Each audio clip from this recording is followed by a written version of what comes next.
مجھ سے کوئی پوچھتا ہے کہ آپ کی طبیعت کیسی ہے، میں کہتا ہوں فجر میں نے خود پڑھائی، صحت مند ہوں۔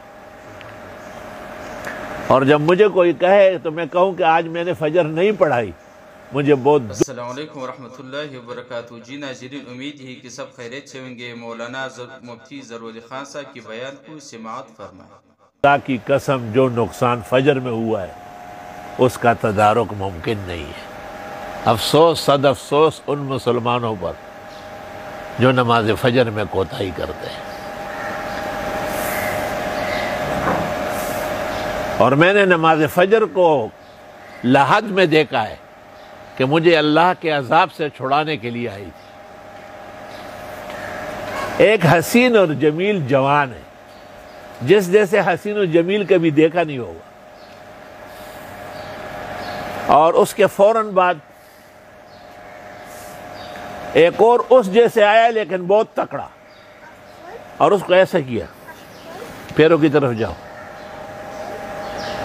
یہ بعد میں آنے والے نے کہا کہ منکر نکیر آ رہے ہیں، آپ آرام سے لیٹے رہے، ہم ہیں نا۔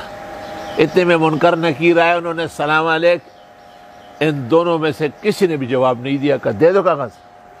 پانچوں سوالات کڑسک کڑسک کڑسک۔ ان کو کہا چلو نکلو یہاں سے۔ یہ جو بعد میں آئے ہیں انہوں نے مجھے کہا کہ بات ہو چکی ہے، بس آپ کے لیے یہ جنت کی کھڑکی کھولتے ہیں تاکہ آپ نظارے اور باغات و مناظر دیکھیں، پھر اجازت لیں گے۔ میں نے پوچھا کہ آپ کون ہیں؟ کہا میں قرآن مجید ہوں اور یہ نماز فجر ہے، آپ نے ہر دونوں پر بہت محنت کی ہے۔ کہا پہلے عرش پر فیصلہ ہوا کہ فجر سے کہا تو چل، پھر مجھے کہا کہ نہیں آپ بھی جائے، تو میں خوشی سے رونے لگا۔ انہوں نے کہا واہ، آپ کا تو اعزاز و شرف کا مقام ہے۔ الحمدللہ الحمدللہ، اللہ تیرا